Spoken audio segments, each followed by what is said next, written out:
Louise, welcome.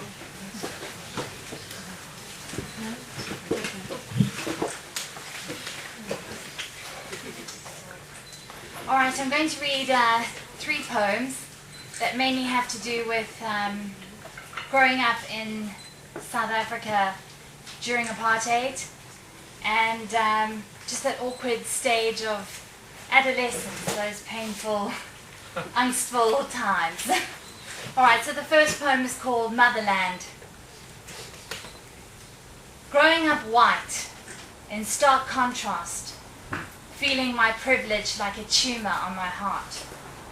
Coming to know you like I never knew you, as if I'd watched the lie of my childhood in the old bioscope with 3D glasses on, through the lens of a telescope searching for stars, through my mother's lace curtains, from beneath those starched white sheets, swaddled on the back of black like so many white children.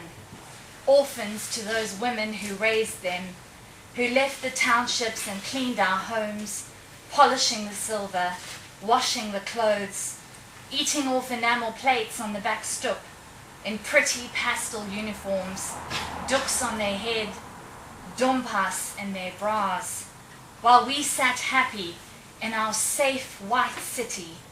And on the news, die groot crocodile waved his finger like a tyrant, and everyone knew that this was just survival. Best get them before they get you. If it wasn't die swart gevaar, it was the red one. Communists on the periphery, every black man a scallum, waiting to murder you in your warm bed, waiting to rape your daughters, waiting to steal from you. My country, my home, torn from you, my whiteness like blight, like an ulcer.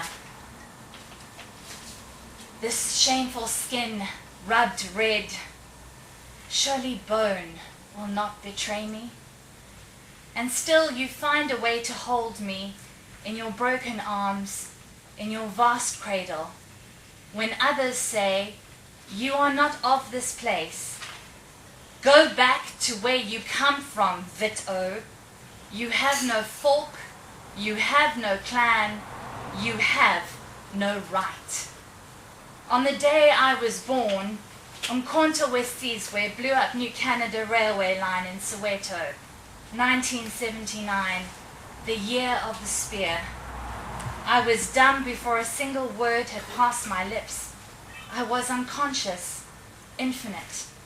A cup for your complication, a womb for your legacy. Okay, this piece is untitled. Okay. Stale breath of circus tent, clown-kissed flagging field.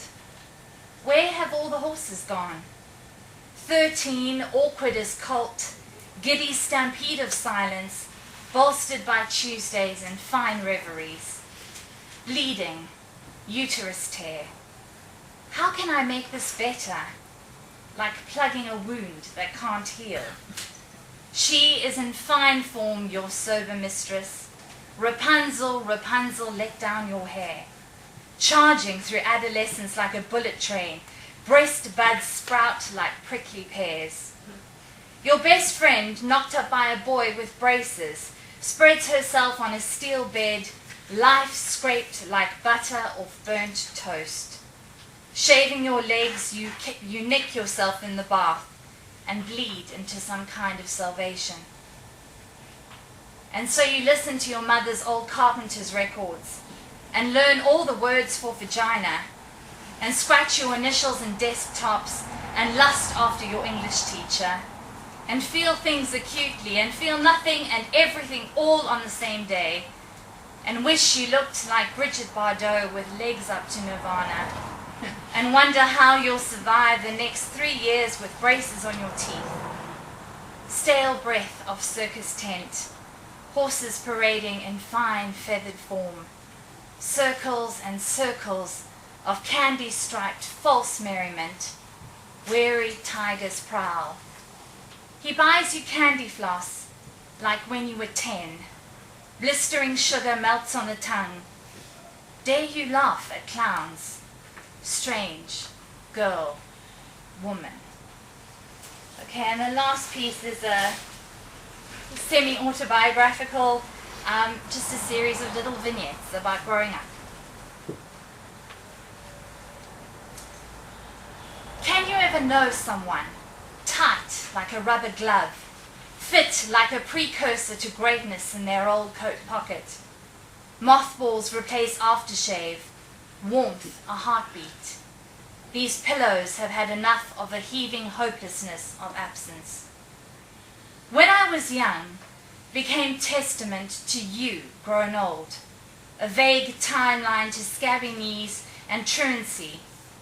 When boys built pyramids from marbles, traded cents for cents, and the world shone brightly through your bubblegum bubble before it popped.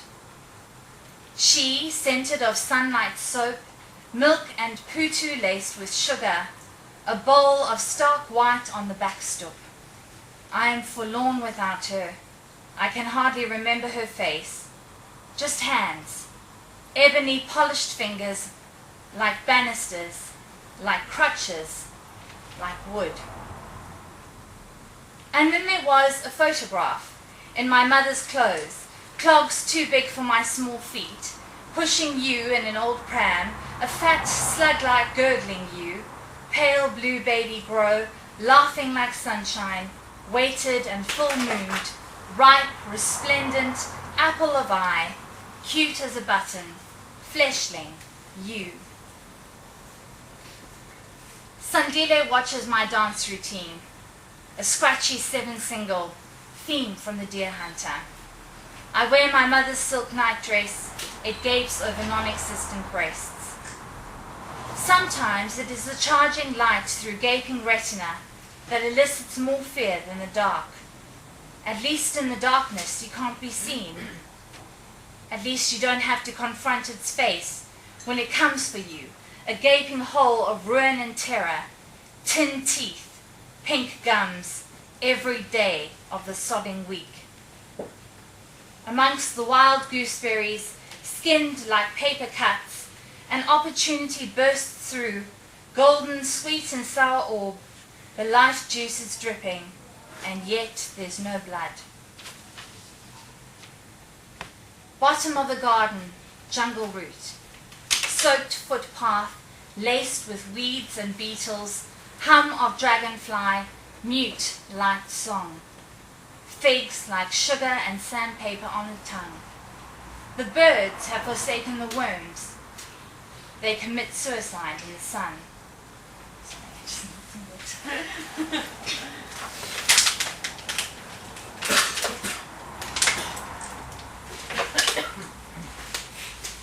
Dad crying by the garden shed, shoulder lament, lilt of sorrow.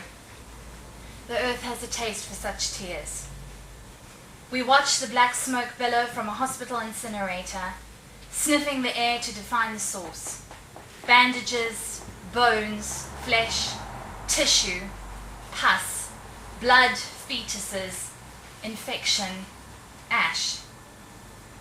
Growing up, my mother said, "Close your legs, you are common, loud, I will wash your mouth out with soap if you say that again, slut, virgin until your wedding day."